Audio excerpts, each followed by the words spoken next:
į dešinę. Pasukit visi galvą į dešinę, ne?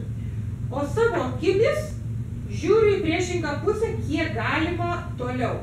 Galite paimti pirštą ir priešingoj pusėje, kiek neša jūsų akiplotis, kol dar matot tą pirštą. Žiūrėkite į tą pirštą, galva pasuksta, žiūrite į pirštą. Matot pirštą? Jaučiate įtampą akytėse? Gerai. Dabar lėtai sukate galvą į priešingą pusę, o pirštą dedate irgi į priešingą pusę.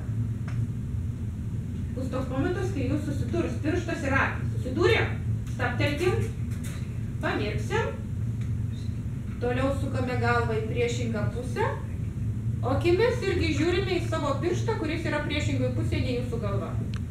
Tol, kol matote. Matote? Gerai. Pabuvote? Gerai. Vėl sukame link vidurio, tiek galvą žiūrėdamos į pirštą. Stapt per vidurį. 1, 2, 3, 4 pamirksit. Ir vėl sukame pirštą į tą pusę, o galvytę į priešingą.